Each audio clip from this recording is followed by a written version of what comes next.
Hello all, welcome to Applied Chemistry, Electrochemistry lecture series.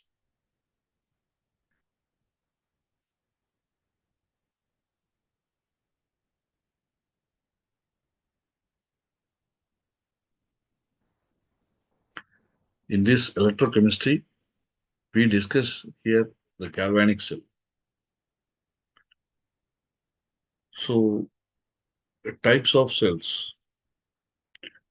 A cell is a device consisting two half cells. Each half cell consists of an electrode dipped in electrolytic solution. The two half cells are connected through a wire in which the entire construction represents a cell. The following are the two types of cells: electrolytic cell or electrochemical cell, also called as galvanic cell and voltaic cell. And electrolytic cells are cells in which electrical energy is used to bring about chemical reaction, where an example is an electrolysis and electroplating. We do a comparison between an electrolytic cell and a galvanic cell.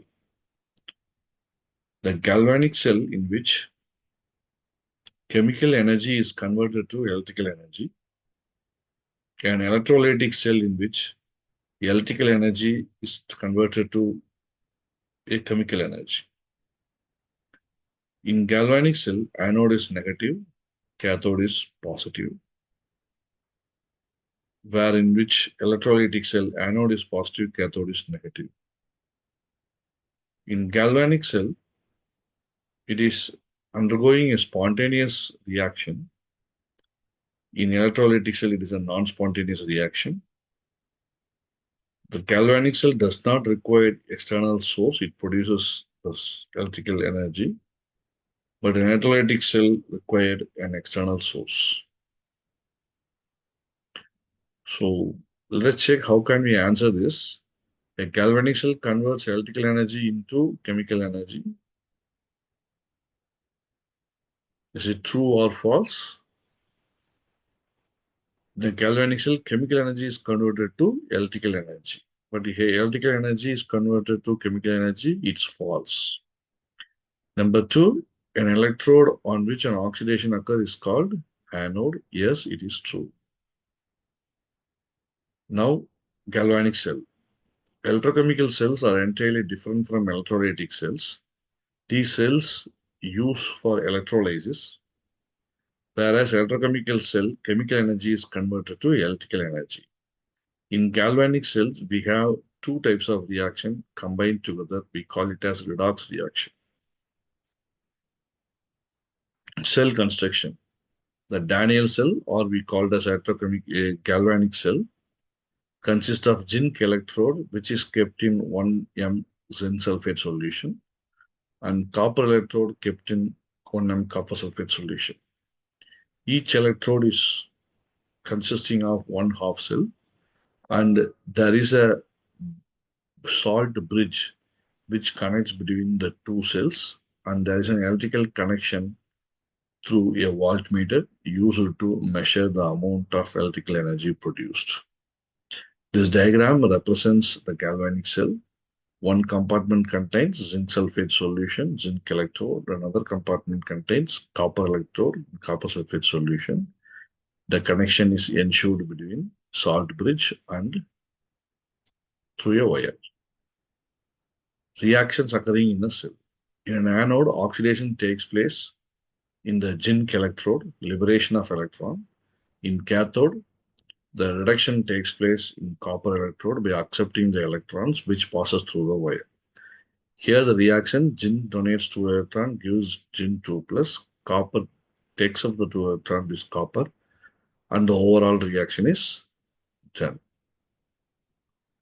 The salt bridge is a U-tube containing a saturated solution of potassium chloride and sodium nitrate in an agar-agar cell. It connects the two half cells. The function is to eliminate the liquid junction potential and to provide electrical continuity between the two half cells.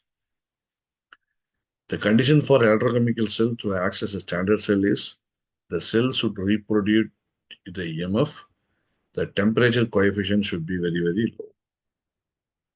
This is the cell representation of the galvanic cell, where in which left side zinc undergoes oxidation and is kept in zinc sulfate solution of 1 m is given. In reduction, copper in copper sulfate solution of 1 m, and it is given in between the two straight lines represents a salt bridge between the two half cells. So we can answer this. Which are the following is false regarding the galvanic cell? It converts chemical energy into electrical energy. Correct. The electrolytes takes in two beakers are different. Yes. The reaction takes place are non-spontaneous. No, the reaction here is a spontaneous one. A cell is represented by dipping copper rod in 1 m copper sulfate and an iron rod in 1 m iron sulfate. What are the cathode and anode? So in this cell representation, whichever present on the left side is acting as an anode. So left side iron is there, so iron is an anode and copper is a cathode. The galvanic cell, cathode is 0.8 volt and anode is minus 0.76 volt.